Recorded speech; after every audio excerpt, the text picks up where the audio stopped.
just gonna skip the intro.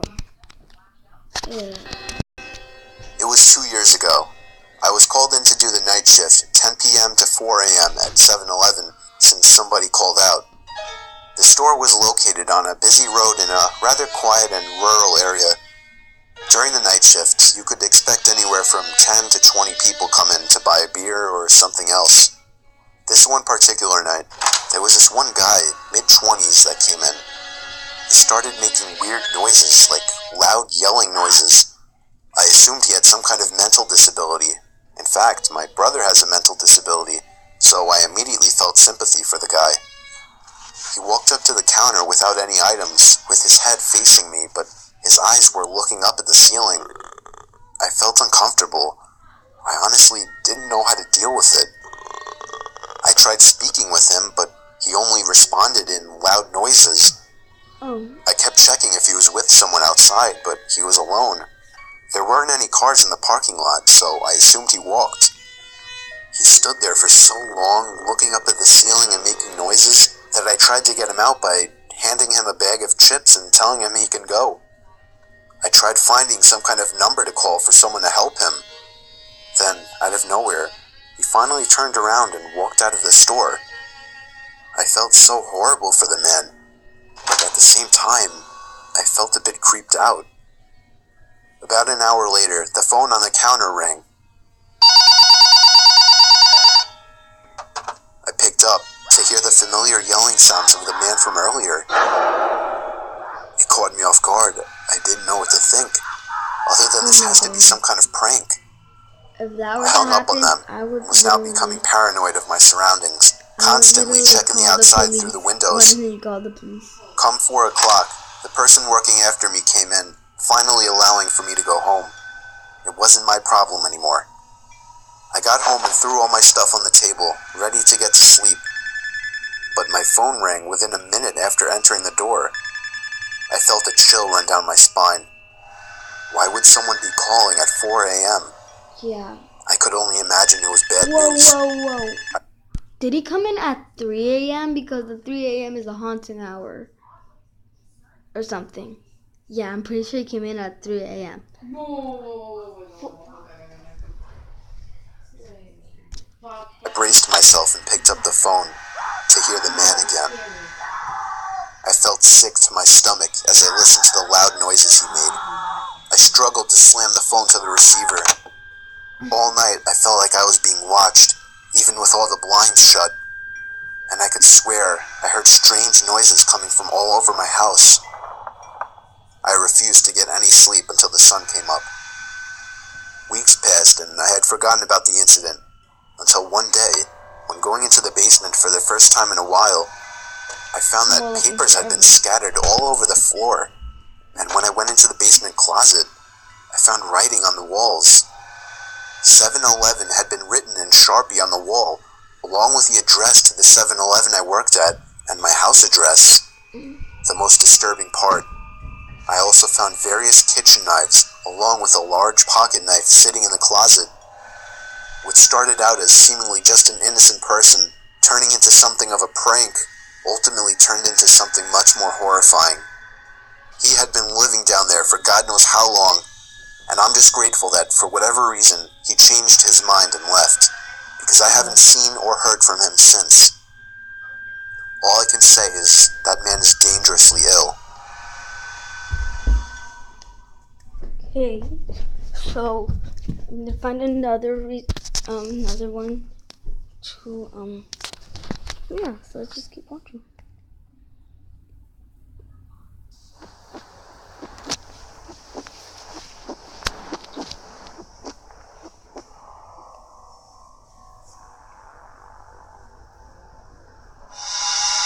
I was out doing a delivery one late night.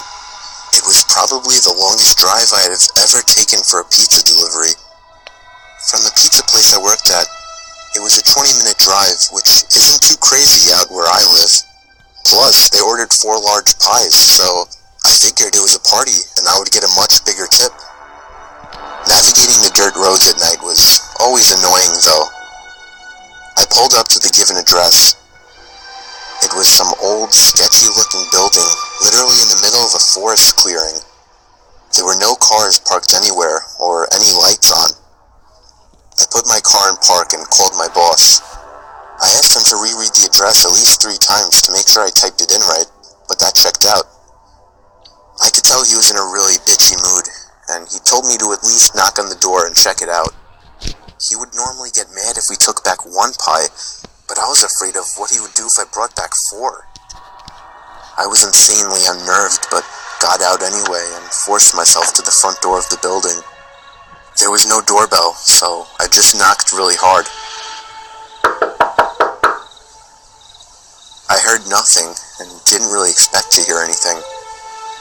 I was extremely disappointed, not because nobody answered the door, but because I was realizing that it was all a waste of time and gas. I knocked 1 more time out of desperation, and then began to hear some kind of rustling noises from inside of the building.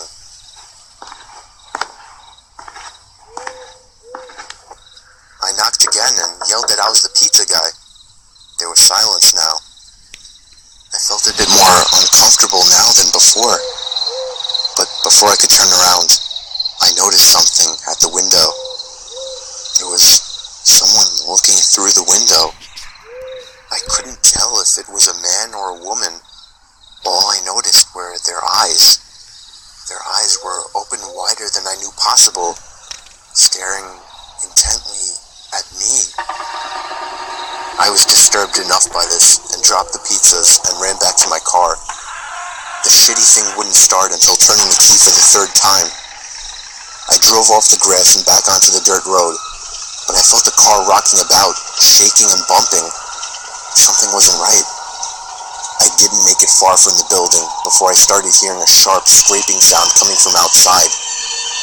There was so much resistance that I couldn't even drive. The car came to a stop. I got out of the car to check what the hell was wrong. A chill ran up my spine as I began to feel like my heart was constantly skipping beats. My tires had been slashed and had completely fallen off the rim. Not just the front though. All 4 tires were slashed. I realized somebody did this when I was knocking on the door to that building. Instead of running, I got back in the car and locked the doors. I was so close to that building, I could practically see it from where I was if it weren't for the trees blocking the view. I dialed 911 and explained everything to the operator. She told me the cops would be over as soon as possible and that I need to stay hidden. I asked her if it was advisable to stay in the car or run, and she told me it would be best to stay in the car with the door locked. She asked me to stay on the line with her until the cops arrived. My whole body was shaking. In all directions, there was nothing but dark, seemingly endless forest. I knew it would take forever for the cops to get there. I was not comfortable with sitting in that car so close to whoever did this. The next part, though, is what utterly destroyed me. It still shakes me to this day, and I hope nobody ever has to experience this kind of fear. As I was scanning all the windows, making sure nobody was outside, I looked in the rearview mirror, and there was the same person I saw at that window. Eyes open wider than ever. I could see now that it was a woman, and I could ever so slightly see a smile begin to spread across her face. I opened my door and full-on sprinted into the woods, not caring how much noise I made. I ran until I was out of breath, which didn't take long, and I hid behind a giant log on the ground. I tried to cover my loud breathing with my hand as I waited and waited for what felt like hours, until I finally heard sirens in the distance. I gathered up all the stamina I had left to run all the way back in the direction of the dirt road. Eventually, the glowing red and blue lights came into view, and I had never felt better in my life. They were parked in front of my car, investigating with flashlights. I came out yelling at them like a lunatic to help me. I fell to the floor and started to gag, almost throwing up from running so much. They picked me up and began to question me, to which I explained everything to the best of my ability. One of the two cars drove over to the building, and the two officers began to search the building. They came back with nothing except for a couple of spiky objects. These objects were exactly the same as the ones used to slash my tires. The cops guessed that it was some kind of sick, demented couple, being that I saw the woman, but unfortunately they were never found, and that still kills me to this day. I obviously quit my job right after that and started working at a local grocery store. I know that I'll never forget seeing that woman at the back of my car.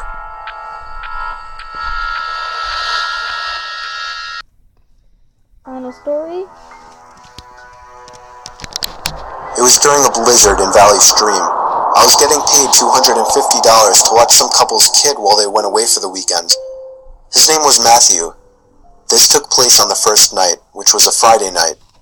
Matthew was already supposedly asleep, while I was in the living room watching a movie. I got a knock at the door, and looked at the clock. It was close to midnight. There was no way I was opening it. Not even 10 seconds later, I heard the sound of 2 or 3 men angrily banging on the door, telling me to open up. I felt like my heart was about to stop. I took a peek through the blinds, and there was somebody standing right on the other side of the window. I fell back in fear, and after managing to get back on my feet, I ran to the kitchen phone first thing to call the police. They said because of the weather, it could take a while for an officer to get here. I was told to take the child and hide somewhere until an officer... Why? Just why? Like, nobody would be doing that during this type of situation. That is just stupid. Lady, this is an urgent situation. Stop doing your nails. ...arrived. They wanted to keep me on the line, but I wasn't thinking clearly in the heat of the moment and hung up. However, it wasn't until I ran through the living room that I realized the banging had stopped. I took a second peek through the living room window. Nobody was there now. I heard the sound of glass shattering from a few rooms over. My knees started to feel weak as I realized they had just broken the window and were about to climb into the house. I had to run and get Matthew. I couldn't just leave without him. Of course, when I got upstairs, there was no time left to run back downstairs, as I already heard footsteps and laughter coming from downstairs. I covered Matthew's mouth with my hand as I ran with him into his toy closet. A few minutes dragged on to what felt like half an hour as we sat there in the dark closet. Matthew began to squeal as footsteps on the carpet reached the outside of his bedroom door. There was more than one person. They came inside. There weren't many places to hide in this room. I was actually reflecting on my whole life, so sure I was gonna die. We heard the sound of a police siren outside, even from in the closet, and then I heard one of the men in the room mutter, "Aw, shit." I opened the door back up as I heard at least 3 pairs of footsteps hurriedly rushing down the stairs. They didn't get far, as the police later found their footprints in the backyard, leading to our shed. There were 5 men in total, and they were all arrested.